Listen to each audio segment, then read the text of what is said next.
गोस्वामी तुलसीदास जी, जो मुगलकालीन भारत के महान कवि और संत थे, ने न केवल हिंदी साहित्य में रामचरितमानस जैसी कालजयी रचना की, बल्कि हनुमान चालीसा की भी रचना की। उनके समय में भारत पर अकबर का शासन था, जो धार्मिक संघर्ष और नैतिक पतन का दौर था। तुलसीदास जी ने हिंदू समाज को वैदिक ज्ञान से पुनः परिचित कराने का प्रयास किया। उन्होंने समाज के सभी वर्गों को एकत्रित करने और धर्म का प्रचार करने के लिए रामचरितमानस की रचना की।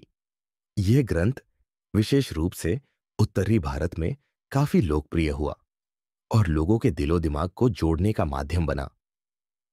तुलसीदास जी की राम भक्ति इतनी गहरी थी कि लोग उनकी चमत्कारिक शक्तियों की अफवाहें फैलाने लगे। उनके व्यक्तित्व और भक्ति के प्रभाव से लोग यह मानने लगे कि उनके पास दिव्य शक्तियां हैं। जब यह बात अकबर के दरबार तक पहुंची, तो उसने तुलसीदास जी को बुलाकर चमत्कार दिखाने का आदेश दिया।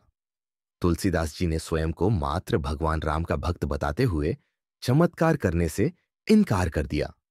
इससे क्रोधित होकर अकबर ने उन्हें कैद करवा लिया।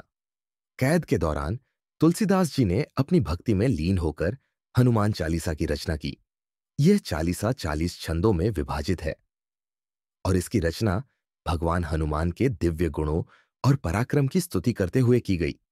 तुलसीदास जी ने इन छंदों में हनुमान जी के चरित्र और उनकी सेवा भावना का विस्तार से वर्णन किया।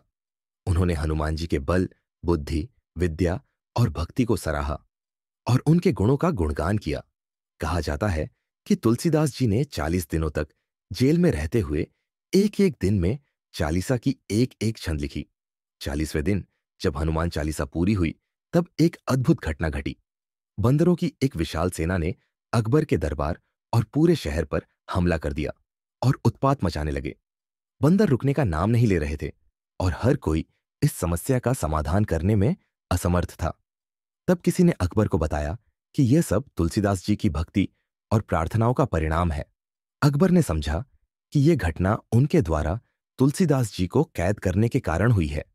फिर वह तुरंत जेल गया और तुलसीदास जी से अपनी गलती के लिए क्षमा मांगी।